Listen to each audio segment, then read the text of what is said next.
What is up, Flick fans? Welcome back to my channel. This is my very first time going on record and giving you guys my predictions for this year's Academy Awards based off of the 2019 movies taking place in 2020. I cannot wait to do this, mostly because this has been, in my opinion, a fantastic year for movies. Of course, there have been some that haven't really worked. A lot of blockbusters fell flat, but if we're talking the smaller movies, the shockers, the independent films that came out and completely blew me away, I was really happy with how this last year went, and the fact that most of those that I thoroughly enjoyed will most likely end up getting nominated. I don't know if there has been a year where I have agreed with all of the movies on the Best Picture nomination list, but this year, hopefully the films that will get nominated are up there on my list as well. That's pretty cool, right? So today we're going to discuss who I believe will get nominated, and this is not based off of personal opinion. I'm not giving you the films that I think are the best this year. I'm giving you the films that I think will get a nomination, because I want to get them right? And I'm going off of trends based off of how films have fared over the last couple of award ceremonies. We're going to factor in the Golden Globes just a tad bit, but mostly, BAFTA, SAG, PGA, DGA, all of those trends that have been happening over the last couple of weeks/months. But I do want to give you guys who has the most wins for the ceremonies that have given out their awards thus far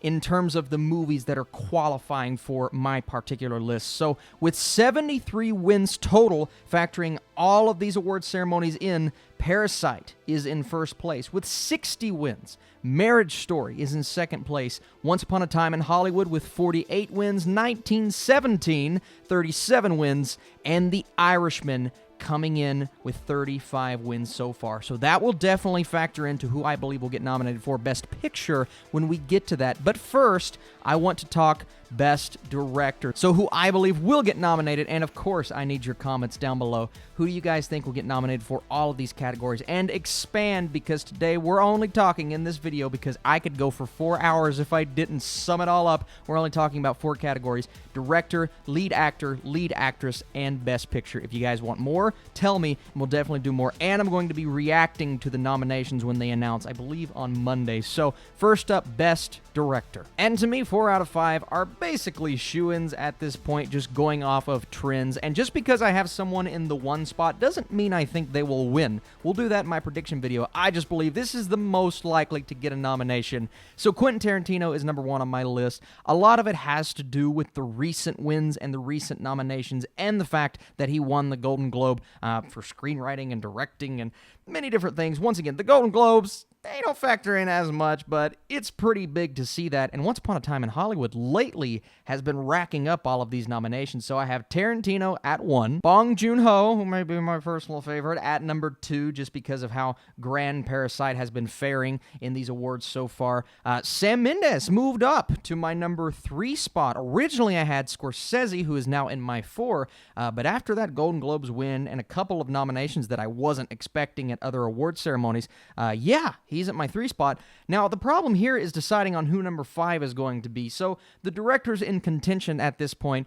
Noah Baumbach, I think he's the least likely at this point. If he would have gotten a DGA nomination, then I probably would have put him on this list. Now, who did get a DGA nomination that is not these 4, right, is Taika Waititi, who is also most likely in my honorable mentions. I don't think that is going to push him just because he hasn't fared very well in other ceremonies, but he's definitely in my honorable mentions. It really is, to me, between Todd Phillips and Greta Gerwig, because Todd Phillips has gotten way more recognition than some, but Greta Gerwig lately, there's been a lot of steam behind her, and I don't say this to offend anyone, but I do think they want to have a female in this category, and because of that, I'm going with Greta Gerwig. That takes nothing away from how awesome she was. It is a very close race, absolutely, but she did a wonderful job with Little Women. If I had to pick someone that I wanted to be in there, it would be Noah Baumbach from Marriage Story. I just don't see that as something that is as likely, but Greta Gerwig, man, it really is a shame that Lulu Wang is not getting in there, but I just don't think she has a chance, even though The Farewell is one of my top 5 favorite directed movies of the year. Next up, we're talking Best Actress, and for me, it's very apparent on who is probably going to win this category. I'm not going to say yet. I'm going to save that, but Renee Zellweger is my number 1 for obvious reasons. Scarlett Johansson, who is a personal choice of mine. I thought she killed it in Marriage Story. I definitely think she's in there at this point. Now, here's where it gets a bit more confusing on where I'm going to place these women, not necessarily if they're getting in or not. I'll say Awkwafina at 3. a bit of a recent boost for her. Saoirse Ronan at 4 because of the love behind Little Women. Charlize Theron was at 4 for me, but lately, Bombshell, the talk has kind of died off a bit, right, for Best Picture and Screenplay and all of these things. So I will put Theron at 5, but a shout out and an honorable mention for Lupita Nyong'o, who could slip her way in there, and if she did, I would say Theron would be the one to replace, but I think those 5 at this point are fairly locked. Now, for Best Actor, the top 2 are very easy for me, just because all across the board, we're talking BAFTAs, we're talking pretty much every award ceremony, especially the Golden Globes, that kind of cemented that. Adam Driver at 2, I got you, and Joaquin Phoenix at 1. Come on, I mean, this is Joaquin's award to lose, but I'm not giving that away just yet. For the 3 spot, I am going to put Leo in there. I think he's been campaigning very hard. He has been nominated multiple times for multiple different ceremonies, so I think he takes that 3 spot. Putting Robert De Niro on here is a bit tougher, because surprisingly, he has been left off multiple awards as of late. If we're talking Golden Globes, didn't get a nomination. If we're talking the BAFTAs, didn't get a nomination.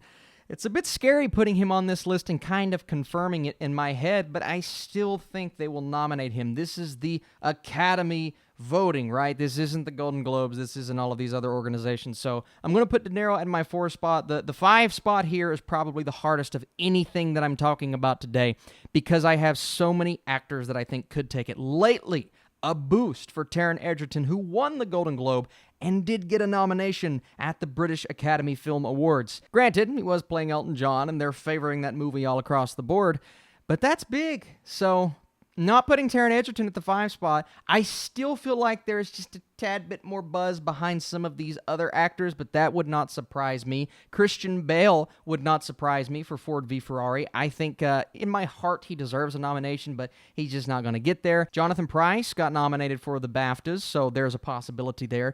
To me, it comes down to Antonio Banderas and Adam Sandler. This is very tough because, honestly, I'm a tad bit biased. I still need to see Pain and Glory. That's like the one movie on this list of all of these films that I just haven't been able to see yet.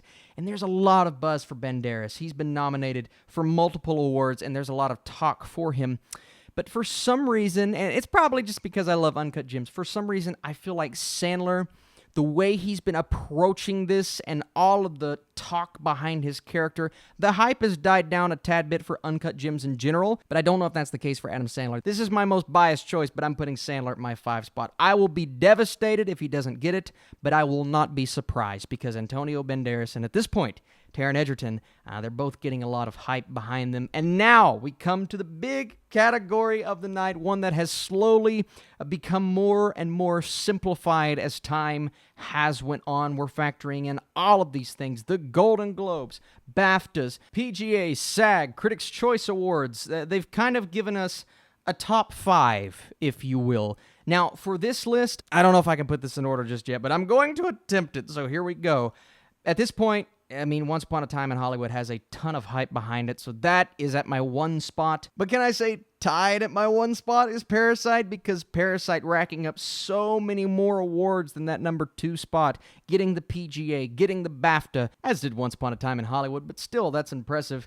At number 3, 1917, I think the Golden Globe win, no matter what you say about those awards, it did boost it just a tad bit, and this film will release wide soon, and I think it will actually fare well at the box office, so it takes my number 3 spot. At 4, this is the critical darling. This is the one that everyone in our hemisphere has been talking about as of late. So Marriage Story at my 4 spot. And surprisingly, I mean, at one point I had Irishman at 2, because Irishman, it felt like had all of the hype in the world, but that has died down so much. Irishman not winning anything at the Golden Globes. De Niro getting passed up for multiple nominations. It will get nominated for Best Picture, but I just don't know if it has as good of a chance now to win. Now, these next 2 spots are definitely tough, but after the more recent hype building up, Taika getting the Directors Guild nomination, I have to put Jojo Rabbit at my 6th spot and Joker at my 7th spot. And once again, this is not my favorite movies of the year or anything. This is who I think will get nominated and what place I think they will get nominated at, but not necessarily who wins, because hype changes, things escalate and de-escalate in Hollywood. And a lot of it comes down to how well you can market your film, and that's kind of disappointing in the end. But hey, this year I like most of the movies, so that's nice. But Jojo Rabbit, man, everybody is talking about this film. Taika getting a few surprise nominations, and then same with Todd Phillips, same with Joker, and the hype behind Joaquin mixed with the fact that it made $1 billion at the box office. I think that is going to push it into a nomination. Now, many people will tell you that there will only be 8 Best Picture nominations because of the algorithm, the way that they go about it.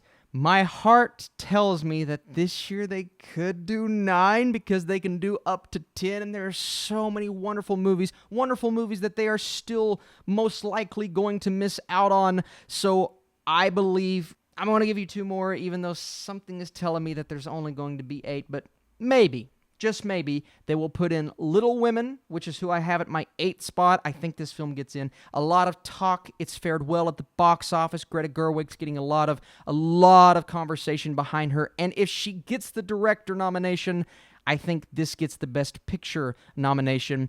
And at the 9 spot, if there is a 9 spot, once again, I'm doubting myself right now, Ford v. Ferrari was such a crowd-pleasing movie, but also a film that has appealed to critics. James Mangold is just one of these guys in Hollywood that I believe is underrated, right? People could have argued for Logan when that came out to get nominated for Best Picture. It got nominated for Screenplay, which was awesome. But Ford v. Ferrari really is a movie that I feel like most people really enjoy, talking critics and audience members, and a film that ended up doing very well at the box office. So that comes in my 9 spot. It is really hard for me to leave out Knives Out because Knives Out got the Critics' Choice Award, got so many nominations in other categories, and has been talked about quite a bit, and they're going out and doing interviews and marketing this film. I just think this year's Best Picture category is so stacked, it's going to be hard to make that list. And the other movie that I would throw in as an honorable mention that has a shot is The Farewell, because of Awkwafina's hype, because of how well Lulu Wang did with that film, but those are 2 that I don't think get in. So there's my 9 Best Picture nominations: Once Upon a Time in Hollywood, Parasite, 1917, Marriage Story, Irishman, Jojo Rabbit, Joker, Little Women, and Ford v. Ferrari. Those are my picks. Those are my choices. Come Monday, we will see what happens. If you guys enjoyed this video, if you want me to do similar things for other award ceremonies and you want to see reaction, be sure to hit that thumbs up button and let me know how you're feeling about the Oscars this year. Have your discussion in the comments below. I would love to see, hear, watch, listen to, read all of those things. You are truly the best. Tune in, because we're going to talk more, and we'll talk snubs, we'll talk upsets, we're going to talk all of these things for the Academy Awards and so many more award ceremonies that I probably will cover when we get the winners. You guys are the best, and I'll see you soon.